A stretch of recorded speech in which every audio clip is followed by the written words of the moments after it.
Hello everyone, कैसे हैं आप सब। I am Sumit Agarwal, ex banker, IBPS PO and presently working at Smartkeeda as a reasoning faculty. तो अगर हम ऑफिसर लेवल जॉब को क्लरिकल लेवल जॉब से कंपेयर कर रहे हैं तो कुछ तो बात होगी आरबीआई असिस्टेंट में। तो चलिए अपने एक बार देख लेते हैं। अगर बात करें जॉब प्रोफाइल की तो आईबीपीएस पीओ एक ऑफिसर लेवल जॉब है। यहाँ आपका मेन काम क्या रहेगा, लोन प्रोसेसिंग, और या फिर आप ऑपरेशंस में बैठोगे तो वहाँ पे आपको ट्रांसफर्स वगैरह देखने, आरटीजीएस वगैरह देख लिया आप, अकाउंट्स ओपनिंग वगैरह वगैरह आप देखोगे वहाँ पे, ठीक है। लेकिन स्टार्टिंग की जो पीरियड है, जो प्रोबेशन पीरियड है, आपको हो सकता है कि आपको क्लरिकल काम भी करना पड़ जाए। Depends on branch to branch. अब कई ब्रांचेस आपको ऐसी भी मिल सकती है जहाँ पे क्लर्क ही नहीं है, ठीक है।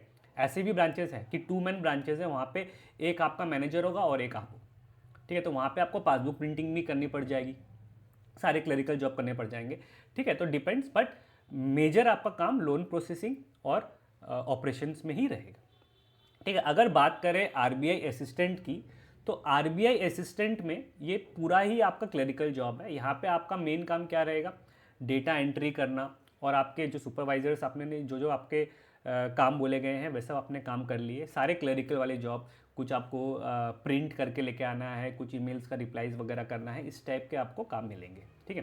कुछ करेंसी रिलेटेड कोई रिपोर्ट्स आपको बोल दी है देखने के लिए वगैरह वगैरह, इस टाइप के में, ठीक है।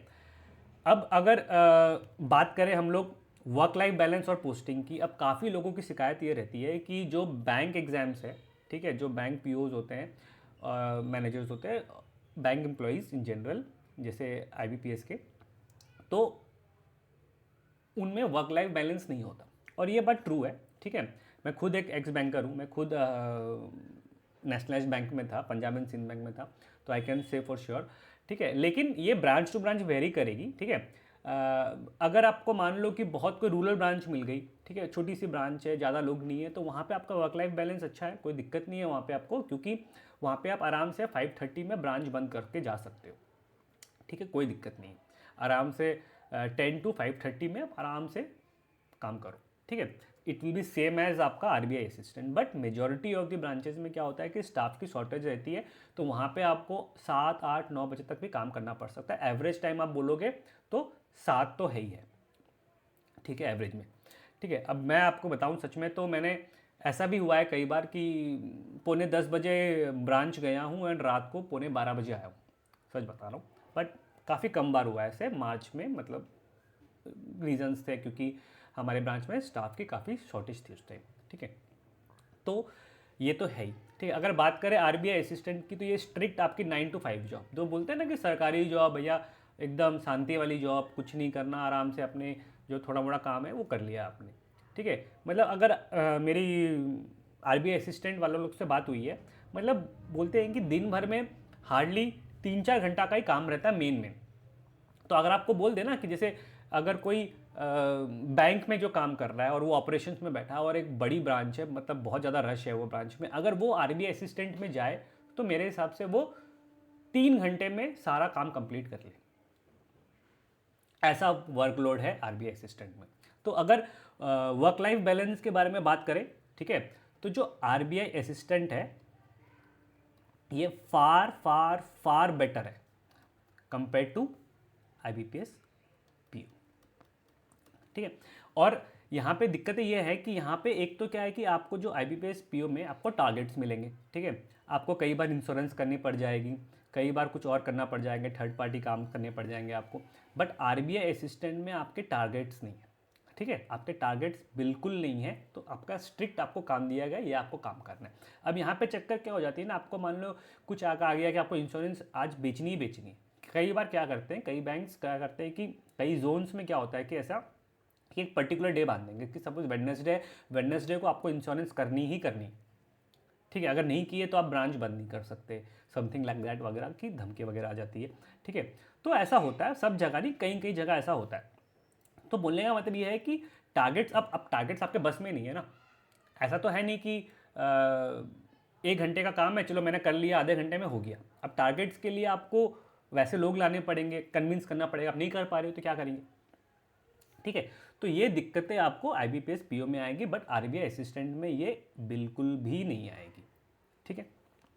तो अगर बात करें पोस्टिंग्स की, ठीक है, तो आरबीआई असिस्टेंट की जो पोस्टिंग होगी वो आपकी मेजर सिटीज़ में ही होगी, ठीक है, आपको रूरल पोस्टिंग मिलेगी ही नहीं। बट आईबीपीएस पीओ में आपको कहीं से भी, बोलते हैं ना कश्मीर से कन्याकुमारी, आपको कहीं पे भी भेज सकते हैं, कोई भी रूरल पोस्टिंग आपको मिल सकती है, मतलब कुछ भी मिल सकता है आपको कहीं पे भी, आप कुछ क्वेश्चन नहीं कर सकते एज एन ऑफिसर, ठीक है। और यहाँ पे आपके पास चॉइस है कि आप जो स्टेट से भर रहे हो आपको वही स्टेट मिलेगा, है ना। तो मतलब वर्क लाइफ बैलेंस हर पोस्टिंग्स का मामला में आरबीआई असिस्टेंट मतलब बहुत बढ़िया लीड लेता है आईबीपीएस पीओ से, ठीक है। अब बात करते हैं अगर सैलरी पर्क्स और अलाउंस की, तो अगर आईबीपीएस पीओ की बात करें तो सारे अगर सैलरी अलाउंसेस मिला ले तो अप्रॉक्स चलते हैं अपने, ठीक है, एग्जैक्ट में नहीं, अप्रॉक्स बोलेंगे तो 1 लाख के आसपास है। और अगर बात करें आरबीआई असिस्टेंट की, तो आरबीआई असिस्टेंट का ना बेसिक पे बहुत कम है, बट माइंड यू कि बेसिक पे से आप फूल मत हो जाना, ठीक है, don't let it fool you, because भले ही इसका बेसिक पे कम हो बट इसके पर्क्स और अलाउंसेस बहुत ज़्यादा है। आरबीआई जो पर्क्स और अलाउंसेस है ना वो बहुत ज़्यादा देती है, तो इसीलिए ये काफ़ी लुक्रेटिव जॉब हो जाता है। तो यहाँ पे अगर आप बोलोगे तो मतलब 85K प्लस तो है ही, अगर आप सारे पर्क्स और अलाउंसेस मिला लोगे, ठीक है। तो salary wise lead IBPS PO ले रहा है, बट आरबीआई असिस्टेंट की भी अगर आप पर्क्स अलाउंसेस मिला लो, ठीक है, सिर्फ बेसिक पे में नहीं जाओ, तो इसकी भी अच्छी खासी है, बहुत ज़्यादा ह्यूज डिफरेंस नहीं है, ठीक है। चलो, ठीक है, अब बात करते हैं करियर ग्रोथ एंड प्रमोशंस की, ठीक है। तो करियर ग्रोथ, अब बैंक एग्जाम्स जो होती है, जो आईबीपीएस पीओ होती है, एसबीपीओ, ये फेमस ही है इसलिए कि सबसे पॉजिटिव बात इसकी क्या है कि इसके करियर ग्रोथ बहुत तगड़ी है, मतलब बहुत तगड़ी करियर ग्रोथ होती है। हर 4 साल में अप्रॉक्स आप प्रमोशंस ले सकते हो, ठीक है, depends on bank to bank और वैकेंसीज टू वैकेंसीज, 3 साल में भी आप ले सकते हो, मतलब अप्रॉक्स एवरेज में आप पकड़ लो कि 4-5 साल में आप आराम से प्रमोशंस ले लो सकते हो, ठीक है। अगर बात करें आरबीआई असिस्टेंट की, तो वहाँ पे प्रमोशंस डेफिनेटली स्लो है, बट एक कैच है यहाँ पे, कैच ये है कि अब जो आईबीपीएस पीओ है, आईबीपीएस पीओ की कैरियर ग्रोथ तो हमेशा ही बढ़िया ही रहेगी, नो डाउट, बट जो आरबीआई असिस्टेंट है इसमें क्या होता है ना, इसमें स्टार्टिंग में आपको काफ़ी टाइम लग जाएगा ग्रेड ए पहुंचने में, ठीक है। तो इनिशियली अगर आप देखोगे तो जो कैरियर ग्रोथ है, जो प्रमोशंस है वो काफ़ी स्लो है, ठीक है। लेकिन लेकिन अगर आप देखोगे तो काफ़ी स्लो ऐसे करके जाएगा, लेकिन एक बार आप ग्रेड ए या ग्रेड बी बन गए तो फिर उसके बाद जो प्रमोशंस होती है ना वो आपकी ठीक है। तो अगर आप ओवरऑल देखोगे, अगर आप लॉन्ग टर्म में देखोगे, ठीक है, मतलब लाइफ स्पैन के हिसाब से देखोगे, तो आरबीआई असिस्टेंट की ग्रोथ रेट बढ़िया है, ख़राब नहीं है, ठीक है, अच्छी ग्रोथ है। लेकिन अगर आप शॉर्ट स्पैन में देखोगे तो आईबीपीएस पीओ की फार बेटर है आरबीआई असिस्टेंट से, ठीक है। तो अगर हम लोग बात करें एक बार फाइनल वर्डिक्ट की, अच्छे से बात करते हैं फाइनल वर्डिक्ट की, टाइम लेके बात करते हैं। देखो, अब बात ऐसा है कि अगर आप एक्सट्रोवर्ट हो, ठीक है, अगर आपको डिफरेंट प्लेसेस जाना पसंद है, रूरल एरिया से आपको कोई इश्यूज़ नहीं है, आपको एक्सप्लोर करना पसंद है, आपको देखना है, इंडिया पूरा देखना है, ठीक है, कोई दिक्कत नहीं है आपको एडवेंचरस बंदे हो, ठीक है, नहीं होता है आपको एक पब्लिक डीलिंग। अच्छा, मैंने आपको एक बात नहीं बताई कि आरबीआई असिस्टेंट में पब्लिक डीलिंग ज़ीरो है, ठीक है, और आईबीपीएस पीओ में तो पब्लिक डीलिंग खैर होनी ही है, ठीक है।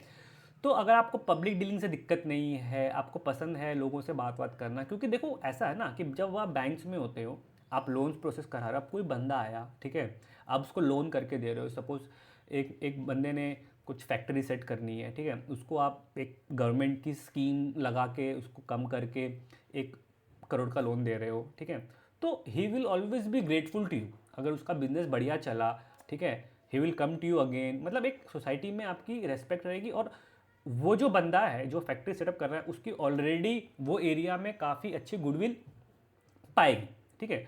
तो उसकी गुडविल से आपको भी बहुत बेनिफिट मिलता है, क्योंकि आपको कोई भी प्रॉब्लम होती है तो आप उसके पास जा सकते हो। मतलब और भी बहुत सारे ऐसे लोग मिलेंगे आपको कि जिसके आपने लोन्स कर दिए and they will be grateful to you.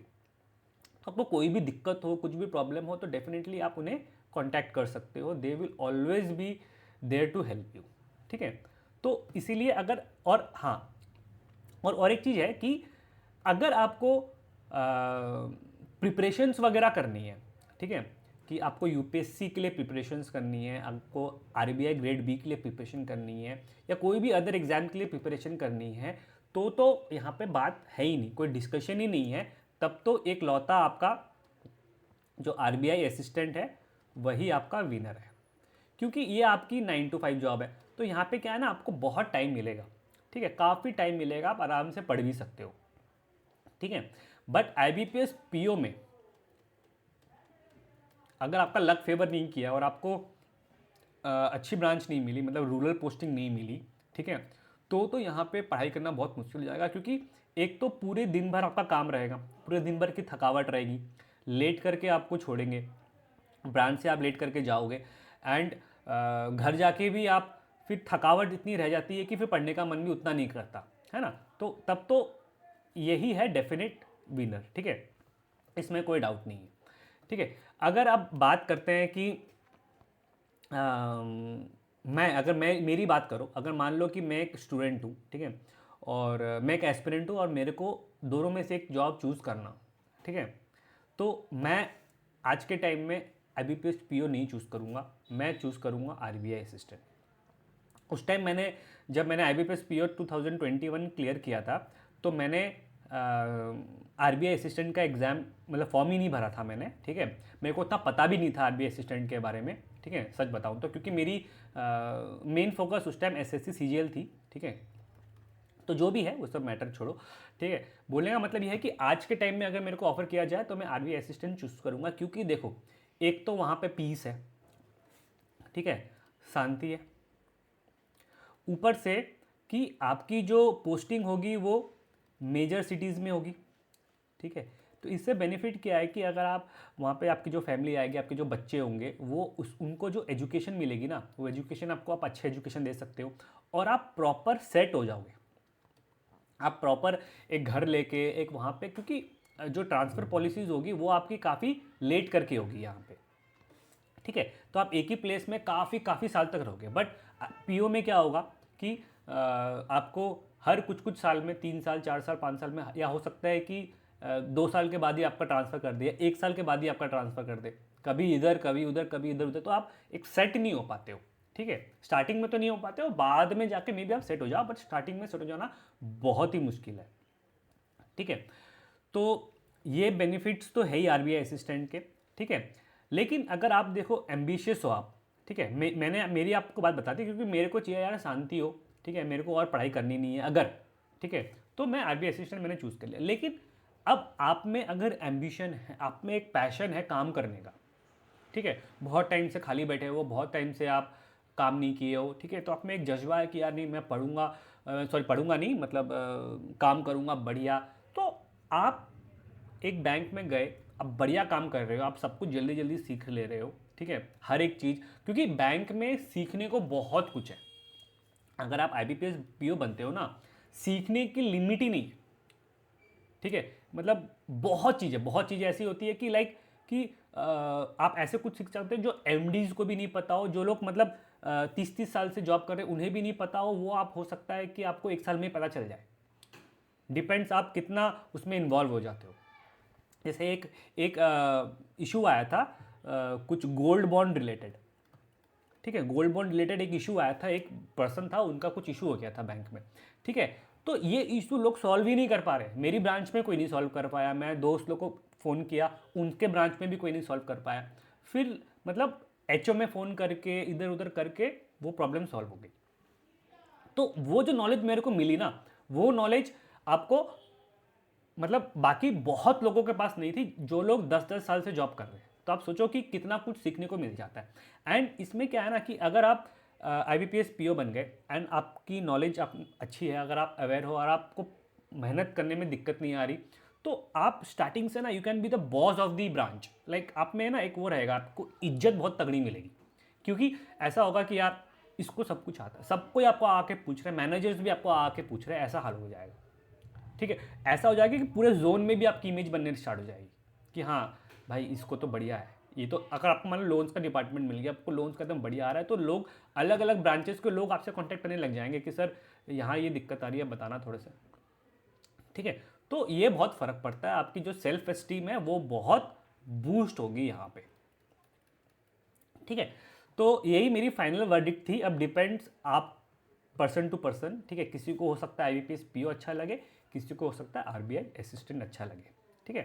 तो आई होप गाइज आपको सेशन अच्छा लगा होगा। अगर अच्छा लगा तो लाइक और सब्सक्राइब कर देना, और नहीं तो कोई बात नहीं। Thank you, tata, good bye.